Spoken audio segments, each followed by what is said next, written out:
পূর্বে বেশ কিছু ঘটনার সিকোয়েন্স বলতে চাই, যাতে আপনারা পুরো ঘটনাকে একটা জায়গায় নিয়ে আসতে পারেন। প্রথমত, শহীদ শরীফ ওসমান হাদি, উনি গত বছর 28শে ডিসেম্বর 2024 উনি শাহবাগ থানায় একটা জিডি করেছিলেন।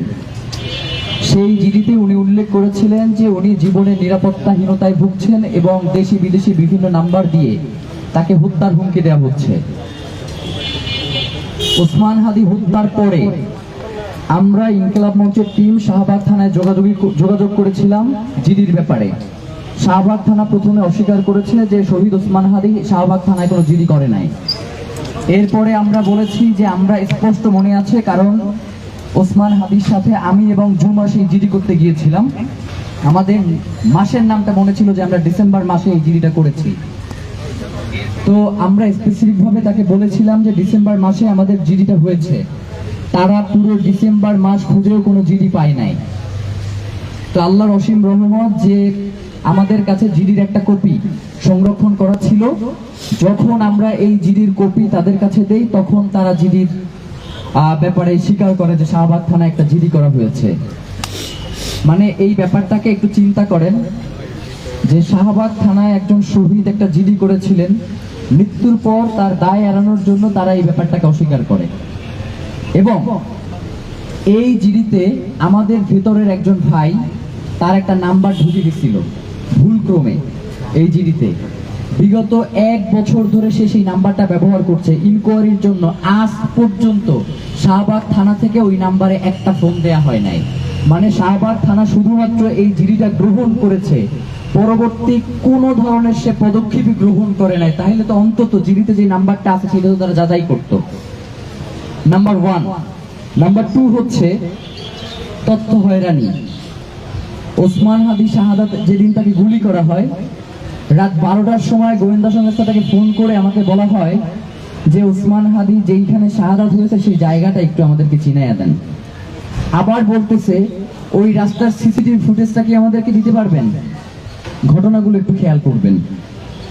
এরপরে হচ্ছে যখন আমরা মামলা দায়ের করলাম, তা আমি নিজে মামলার বাদী, যিনি এই মামলা করার ক্ষেত্রে আমার কাছ থেকে সিগনেচার নিয়েছেন এবং ওখানে দায়িত্বপ্রাপ্ত যারা কর্মকর্তা রয়েছেন তাদেরকে আমরা মামলার একটা কপি চেয়েছি। যেহেতু আমি বাদী, আমার তো একটা মামলার কপি দেখতে হবে বা আমার কাছে একটা মামলার কপি রাখতে হবে।